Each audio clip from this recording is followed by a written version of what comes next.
Hello everyone, welcome back to our another mini blog.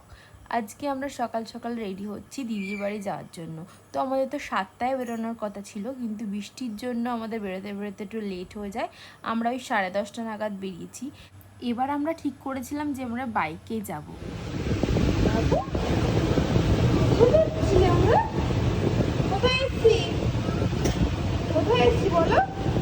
আর আমাদের বাবু কিন্তু দিদিদের ফ্ল্যাটের নিচে এসেই চিনতে পেরে গেছে যে ওর সোনা দাদার বাড়ি এসছে।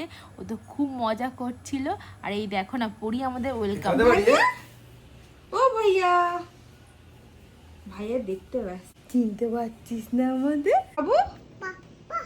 পা সোনা দাদা কই, দাদা কই?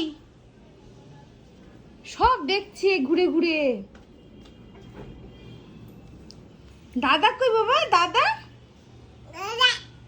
দাদা বলু না, পাগল। কি মজা!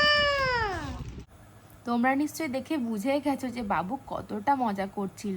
আর এদিকে আমাদের পরিও কিন্তু আমাদের দেখে চিনতে পেরেছে আর বেশ মজায় আছে যে অনেক দিন পর ভাইয়া এসছে। আর দিদি তো জানো, প্রতি সময় ওদের বাড়িতে যখনই যাব তখনই কিছু না কিছু ওর জন্য কিনবেই। তো একটা বড় দেখে গাড়ি কিনে এনেছে। ওর তো গাড়ি সব থেকে ফেভারিট বাবুর। তো সেই গাড়িটা দেখে না কি মজা করছে, মামনকে আদর করছে, বুনুকে আদর করছে। আর এখন সোনাকে দেখা যাচ্ছে না, কারণ সোনা গেছে স্কুলে। ও তো বলেছিল যে মাম্মা আজকে আমি স্কুলে যাব না, কিন্তু দিদি বলেছে না তুই যা, বাড়ি এসে তো খেলতেই পারবি গলুর সাথে। আর বাবু ঢুকে কিন্তু সোনাকে ফার্স্টে খুঁজছে, বলছে দাদা যা, দাদা যা, মানে সোনাকেই খুঁজছে সেটাই বলছে আর কি। আর আমাদের পরি দেখো ভাইয়া কি করছে না করছে, হাঁ করে দাঁড়িয়ে দাঁড়িয়ে সেটাই দেখছে। আর বাবু তো গাড়ি পেয়েছে মানে আর কোনো কথাই নেই। আর আমি এদিকে একটু মাম্মাকে একটু আদর করছিলাম, আমি যে মাম্মা আমার কাছে একটু আদর করছে। আর চুপচাপ দেখো আমার কোলে বসে কি সুন্দর আদর খাচ্ছে, কিচ্ছু বলছে না। আর আমি এদিকে মাম্মার জন্য একটা চকলেট নিয়ে গেছিলাম, সেটাই মাম্মাকে দিচ্ছিলাম, কারণ ও মাম্মা চকলেট খেতে খুবই ভালোবাসে। তারপর দিদি আমাদের একটু গ্লুকন্ডি করে দিল। আর বাবুর জন্য একটা ছোট গ্লাস করে এনেছে, সেটা দেখে বাবু খুব মজা করছে।